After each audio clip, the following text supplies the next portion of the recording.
Hey y'all, I'm Lauren and welcome to Cantina Cast. Today I'm talking about the short story anthology which just came out for the High Republic on September 5th. This book is called Tales of Light and Life, and it has a few stories in it that take place during the time frames of Phase 1 of the High Republic and also Phase 2. I'm going to give my general thoughts about the collection as a whole in this video, but as we get closer to Phase 3 starting up in the fall, I am going to start digging deeper into the individual stories in this book. And the reason I'm waiting until we get a little bit closer to Phase 3 to dig into some of the specifics of these stories is because I feel like this book is a really good prep to get you ready for Phase 3. The stories in this book cover a lot of characters and a lot of questions that we were left with at the end of Phase 1 and Phase 2.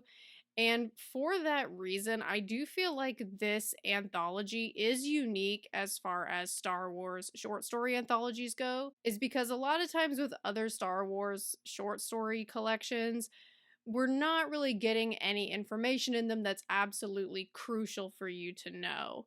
But with this anthology, I do feel like it's a little bit different because if you've been following High Republic and you've been left with questions at the end of Phase 1 and Phase 2, I feel like this collection is a must read because it does answer some of those questions.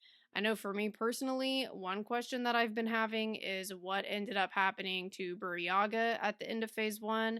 This collection does address the fate of Burryaga. And another question that I had really been wanting an answer to was at the end of Phase 2, we see that Marta Rowe ends up leaving the path of the open hand and kind of making her own way with her own group of people. And we're left to believe that that's the start of the Nihil. But it's never really explained to us exactly how that comes about. Like, what exactly does she do next? What's the next step in her plan? And there is a short story in this anthology that covers that. Something else that's unique about this anthology, too, is that the short stories in this anthology are a lot longer than the short stories in From a Certain Point of View, for example. So if you're used to like super short stories and you're wanting something a little bit longer, then these definitely will address that because a couple of these almost felt like I was reading like a novella or something. If you're getting ready for Phase 3, this book, there's a couple stories in here that I feel like are kind of setting the stage for Phase 3 because we're picking back up with some key characters right after the fall of Starlight Beacon.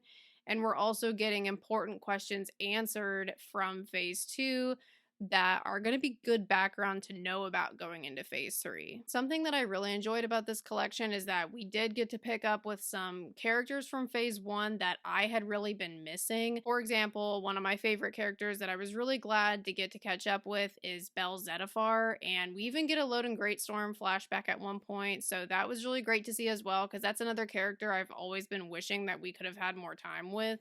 So I'm glad that we got some more time with Loden Greatstorm, and it was great to see what Belle ended up doing after the fall of Starlight Beacon with some of the questions that were left at the end of that. Not only did this collection have some key information in it that I feel like you're really going to want to know going into Phase 3, it also was just really fun to get to be with those characters again that I've been missing from Phase 1.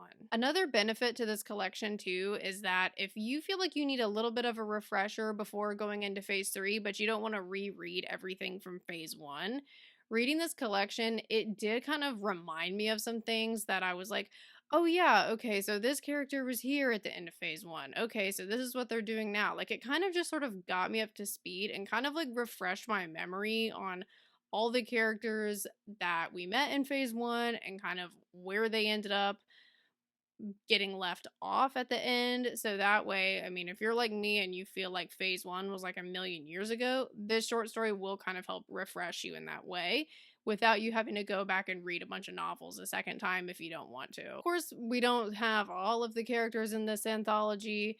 I believe it only has 9 stories in it, so it doesn't touch on everybody, but it does touch on some of the key players in the High Republic, and also some beloved characters as well. So, long story short, pretty much if you're following High Republic, this one's going to be a must read. I feel like you would be missing some details going into phase 3 if you don't read this one. But let me know in the comments if you've gotten to any of these stories yet, what you've thought about them. And stay tuned for my future video that's going to be coming up closer to phase 3, where I dig into this collection in a little bit more detail as a bit of a prep video. And thanks so much for watching, y'all, and I hope that y'all have a great rest of your day. Bye, guys.